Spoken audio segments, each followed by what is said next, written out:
to study the chapter number 1, rotational motion. But in the new syllabus, rotational dynamics is having two parts. First is circular motion and second is rotational motion. So previous one, which is circular motion, that you have studied. Now we are going to study the rotational motion, but before that it is essential to know what is the difference between circular motion and rotational motion. So we are going to see that. Suppose you are moving along the circular track, and while moving the center is outside you. So you are moving circularly, whereas when you are moving around yourself, then it is a rotational motion. So the definition, you can define circular motion as when a body revolves around a circular path whose axis of revolution is outside it. It means that body.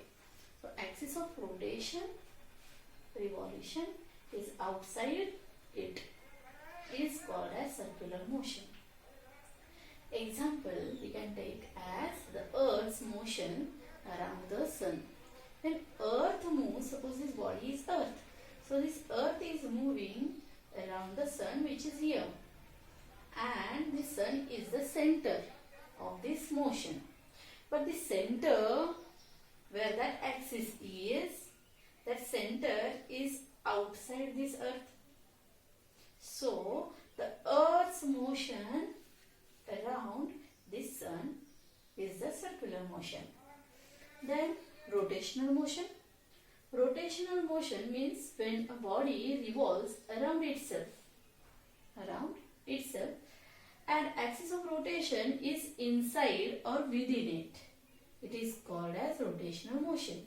As an example, we can say that the Earth's motion around herself is nothing but rotational motion. Suppose this is the Earth, and Earth is moving around herself.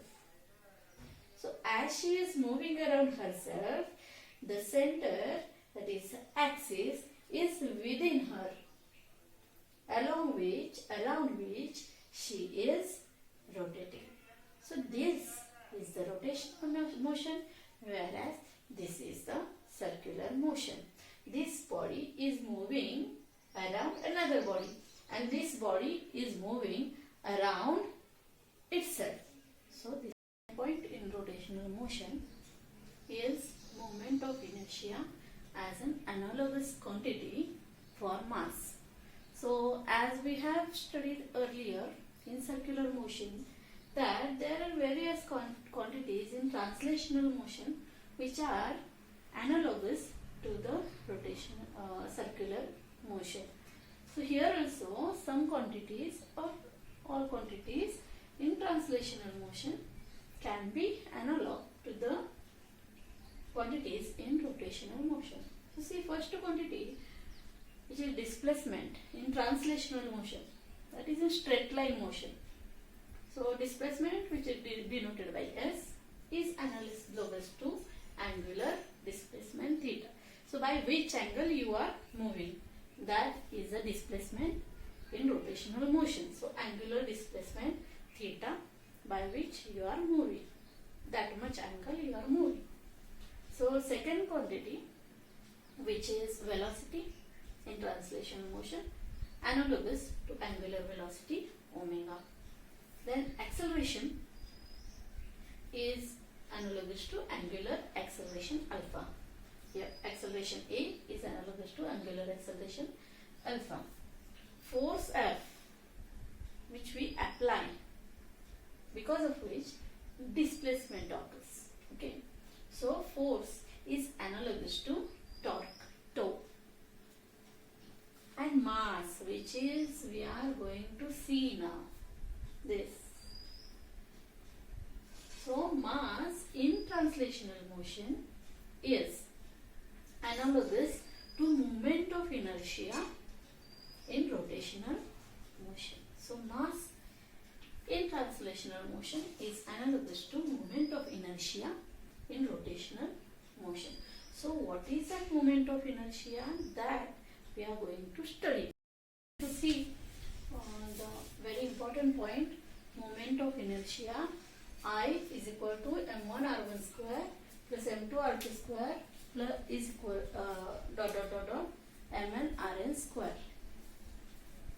So suppose this is a rigid body made up of n number of particles, and here shown some particles. Suppose this is first particle, this is second particle, likewise this is nth particle.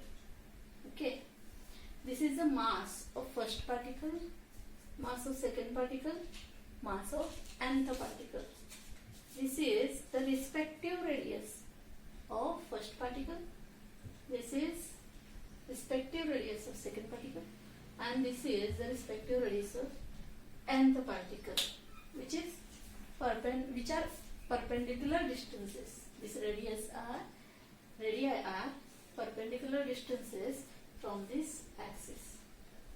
Suppose this body, which is rigid, is moving with the angular velocity, which is constant, angular velocity omega, and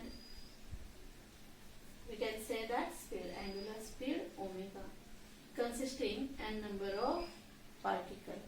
So this body is moving around this axis. This is the axis of rotation, which is perpendicular to the plane of this body. So see, there are n number of particles of masses m1, m2 up to mn at respective distances r1, r2 up to rn from the axis of rotation. From the axis of rotation, these are placed at particular these distances, and this axis of rotation, again I am telling, which is perpendicular to the plane of the rigid body. Then these particles, individual particles, performing uniform circular motion with constant angular speed omega. These particles are performing uniform circular motion with constant angular speed omega, but with different linear speeds. This is moving with constant angular speed but with different translational linear speeds. So that linear speeds we can say, see, for first particle the linear speed v1 is equal to r1 and this omega. As we know, v is equal to r omega, so for first particle v1 is equal to r1 omega. We are not giving any suffix to omega because it is constant. R is different for each individual particle. Velocity, this is linear velocity, so it is different for each individual particle, but this omega is constant for all these particles in the body. Wherever it is, this omega is constant for all the bodies. Now see, v1 is equal to r1 omega for first body, then v2 is for second body. This is the linear speed of second body. So it is r2 omega. Again r2 suffix is given for second body. Here omega is not having any suffix because omega is constant. And for nth particle likewise, so on we can go, and for nth particle the angular linear speed is rn omega. Then therefore translational K's we can write. Translational K's. K means kinetic energy. Kinetic energy we can give the formula for that. It is K is equal to 1/2 mv square. So here kinetic energy for first particle. So Ke1. Kinetic energy for first first particle. So Ke1 is equal to 1 half m1 v1 square. So as we know, K is equal to half mv square.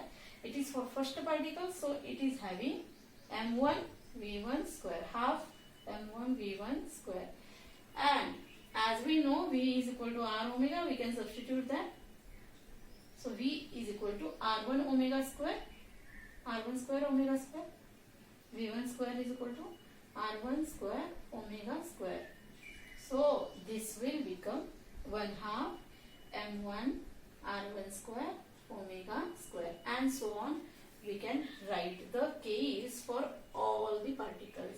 Likewise, Ke for second particle will be Ke2 is equal to 1 half m2 v2 square, and it will become 1 half m2 r2 square omega square. Likewise, for nth particle, Ke will become Ken is equal to 1 half mn vn square is equal to 1 half mn rn square omega square. Likewise, you can take. Then after that, rotational Ke, which is sum of all individual translational K's. See, rotational Ke is sum of translational K's.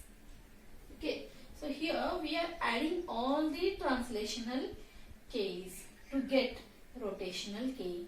So we are getting 1 half m1 r1 square omega square plus 1 half m2 r2 square omega square plus 1 half mn rn square omega square. So see, this is Ke1 plus Ke2 plus Kn. Likewise, we are adding all the K's. Now in all the expression, omega is constant, so that we can take outside, and in a bracket half is also a constant, so that also we can take outside, and in bracket only there remain m1 r1 square, m2 r2 square plus mn rn square. Okay, and in place of this bracket m1 r1 square is m2 r2 square plus mn rn square, we can write I, which is moment of inertia. So K, this rotational K will become 1 half I omega square. This part from here to here, it is I, and I is moment of inertia. So for moment of inertia, the formula will become I is equal to m1 r1 square plus m2 r2 square plus m3 r3 square, so on up to mn rn square.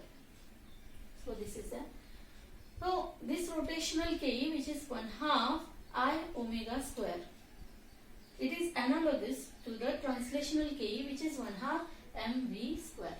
So see here, omega square, which is where omega is the angular velocity, square of that.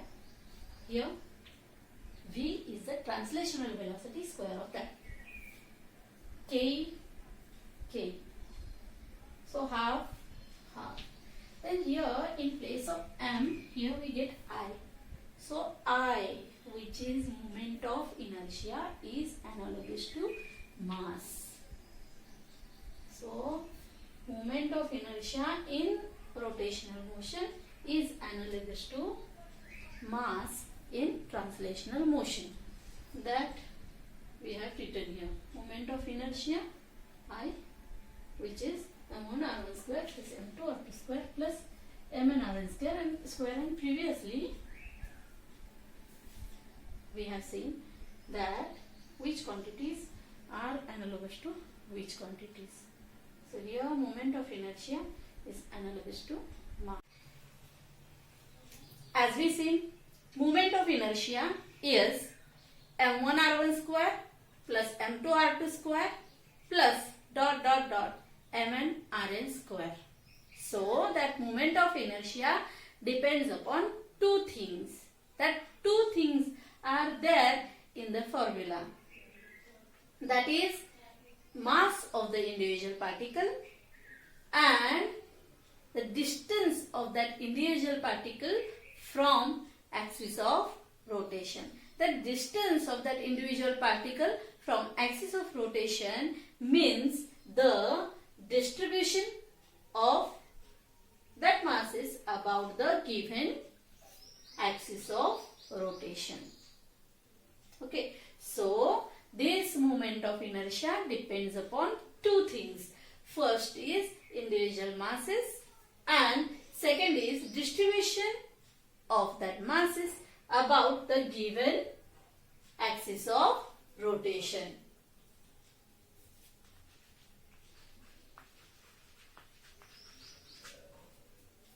So, in practice, we can't have like that mass, like that object, such that we can separate all the masses M1, M2, M3 likewise. So, we have always the homogeneous rigid body. We have always homogeneous rigid body which can't be separated in different particles. Okay, so that body is called as mathematically integrable mass. That body is called as mathematically integrable mass. So that mathematically integrable mass which is there, for that how to calculate the moment of inertia? And we can't add, so we have to integrate.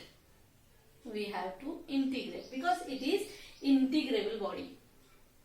We have to integrate because we can't separate each and every particle from that body. Practically we can't. So we have to integrate. We have to take small pieces of that body of particular mass dm and situated at particular distances, respective distances r, and we have to integrate all. Integration means sum only, but it is of the mass of fractional masses dm. It is called fractional mass. So see, now one of the example of that integrable bodies. First moment of inertia we are going to calculate with the practical body which we can see, which we can have. So that first body, which is very simple body, simplest body to calculate the moment of inertia is ring. Okay. So moment of inertia of a uniform ring, circular ring. Okay. That ring is here only along the circumference. So it doesn't have any area. It is not a disc. It is a hollow ring like this. See this. Here nothing is there.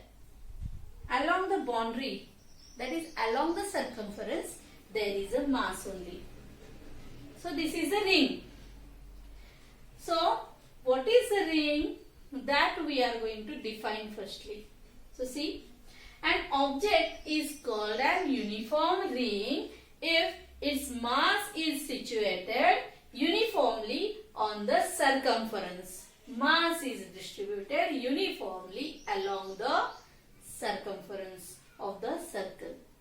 So see, although I am telling that this is a ring, but see here, from here to here the mass is constant or uniformly distributed.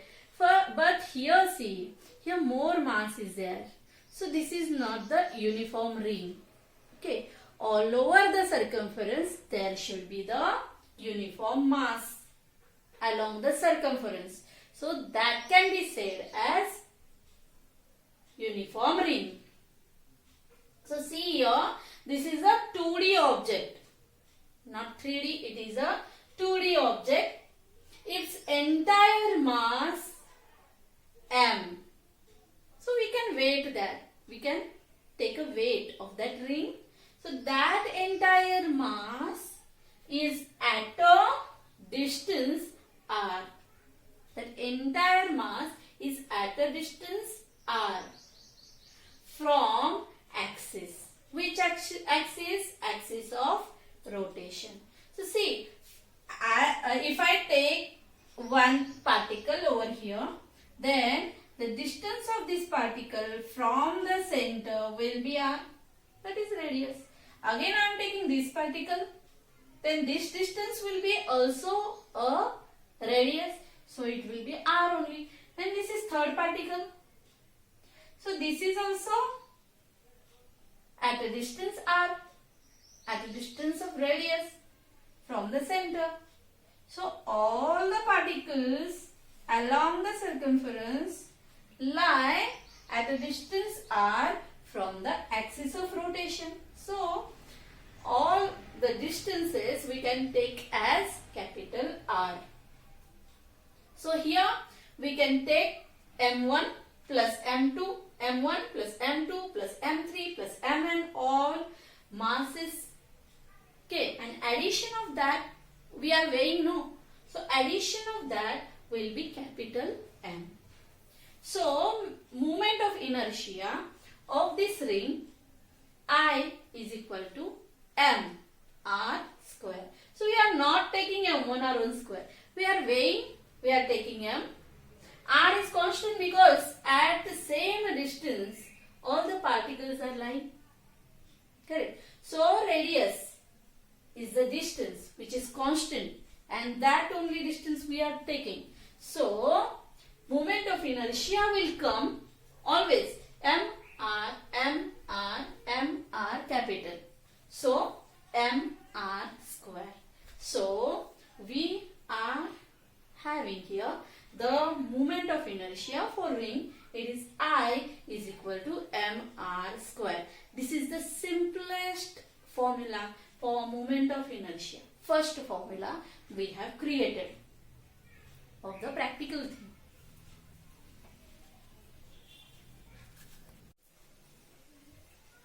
One of the important expression in this chapter which can come in exam, which can ask in exam, is moment of inertia of uniform disk, which is again 2D shape. Like this way it is.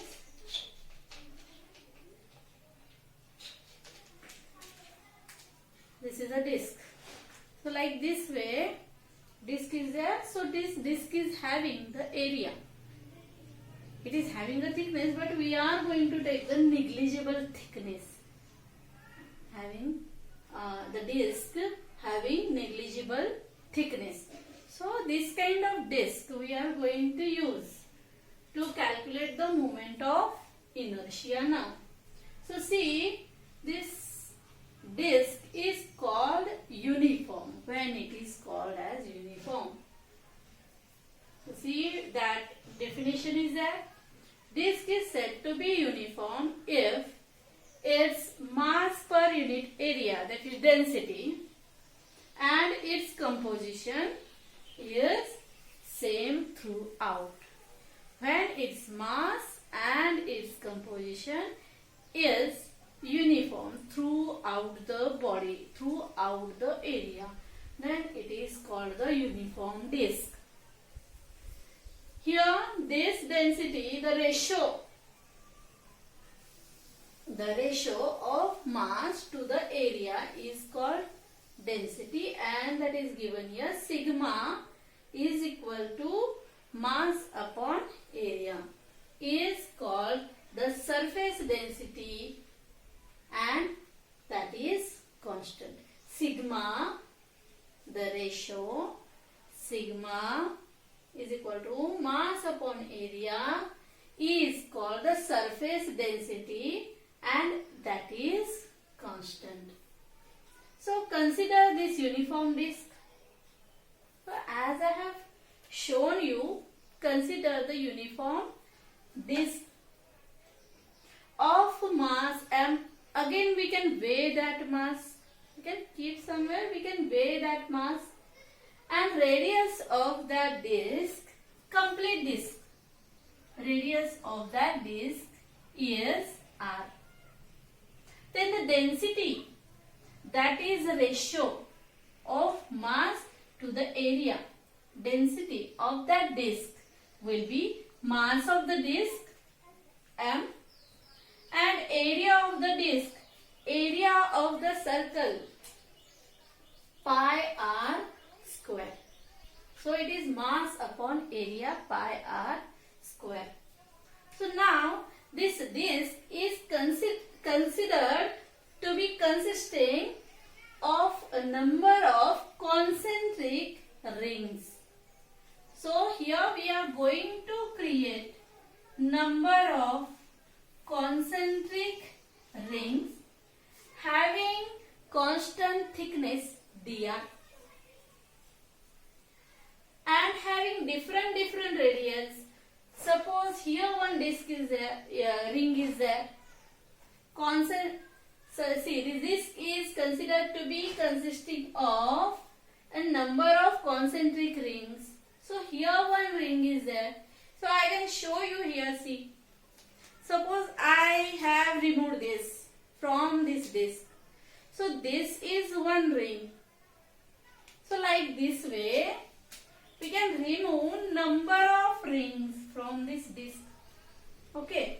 Suppose the smallest ring is here. So it is having the radius 0. And the biggest ring is here, which we can remove. And that is having the radius r. So that concentric rings are having radii from 0 to r. So see, this is considered to be consisting of number of concentric rings of radii increasing from 0 to r. Such a ring has mass dm. So we can weigh the ring also. We can weigh the ring. We can calculate the mass of this ring also. Then the mass of that ring, small piece, small thickness of dr. So mass of that ring is dm. So here the area of that ring. For ring we are going to calculate all the things. So that for ring we can calculate the moment of inertia first. Then we can integrate. We can sum all the things and we can get the moment of inertia of whole disk. So firstly we are going to calculate the moment of inertia of this ring. So we are going to take, see, area A of that ring will be 2 pi r is the circumference into dr is the thickness. So area will be 2 pi r circumference into thickness. So that is area of the ring. Then what will be the density of ring? So density will be mass of the ring divided by area of the ring. So we know mass upon area is density. So density of the ring is equal to mass dm of the ring. Density of the ring is equal to mass upon area. So mass of the ring is dm.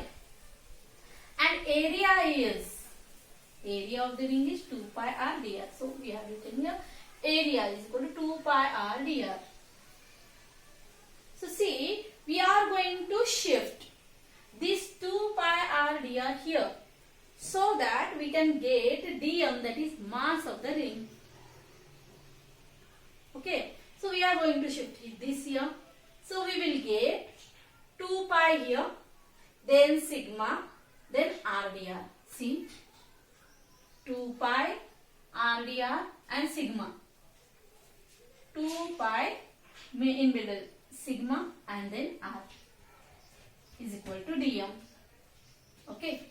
Then moment of inertia of ring will be IR, R for ring. So IR is equal to, firstly we are going to calculate the ring, moment of inertia of ring, and then we are going to calculate the moment of inertia of disk. So we are giving the prefix R to moment of inertia of ring.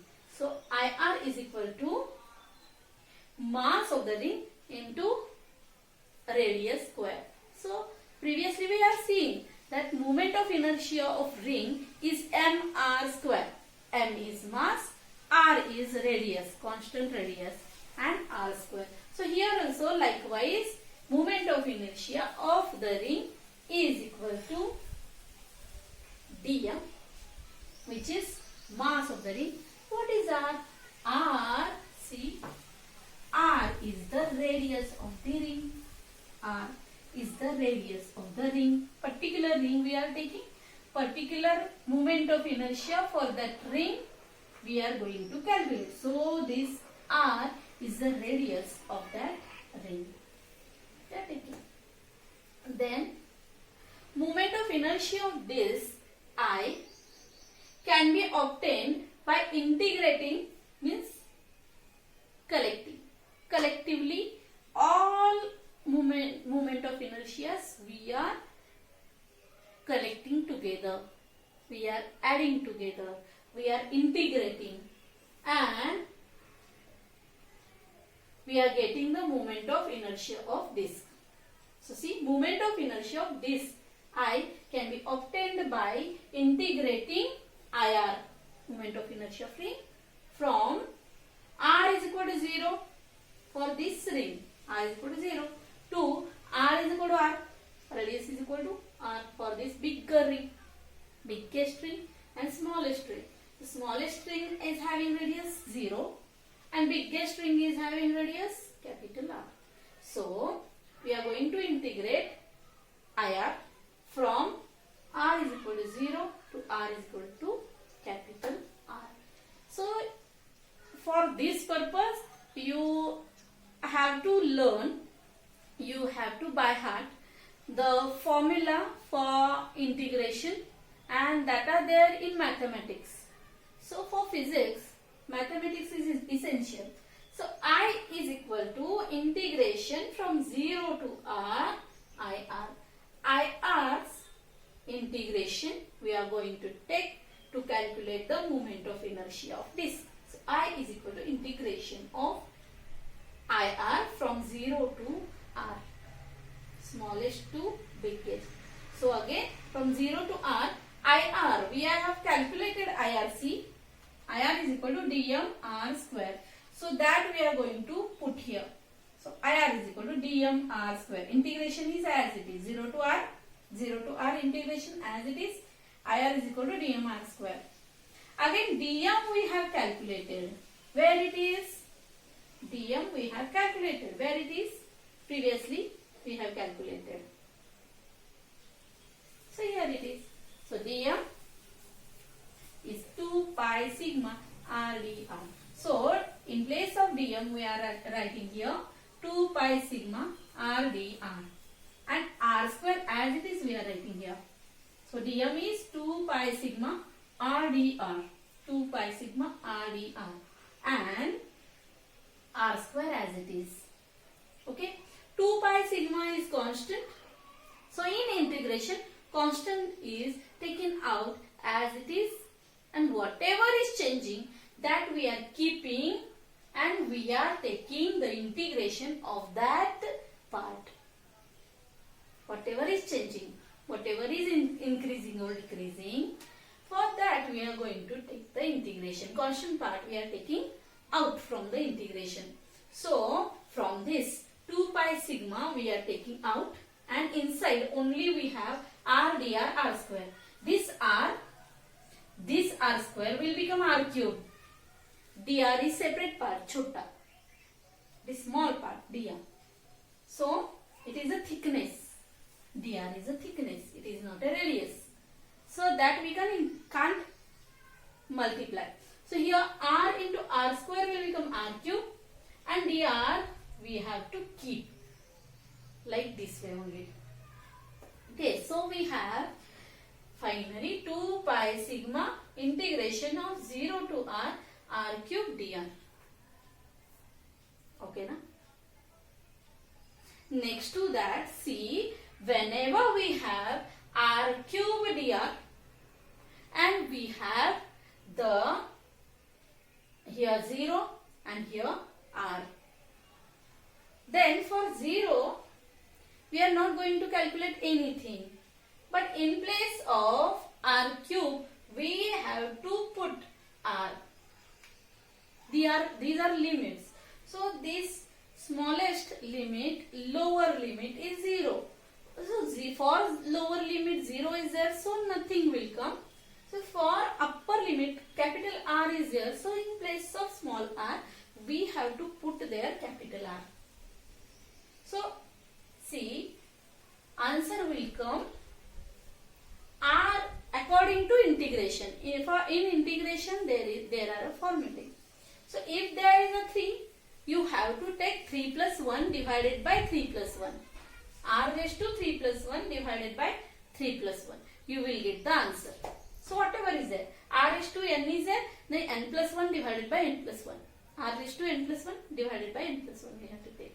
So here r raised to 3 plus 1 divided by 3 plus 1 will become r raised to 4 divided by 4. So that answer came here. You see, 2 pi sigma as it is, and inside the integration we will get, in place of small r, we will get capital R and 3 plus 1 divided by 3 plus 1. R raised to 3 plus 1 divided by 3 plus 1. So 4 divided by 4 we are getting here. Then again sigma we know.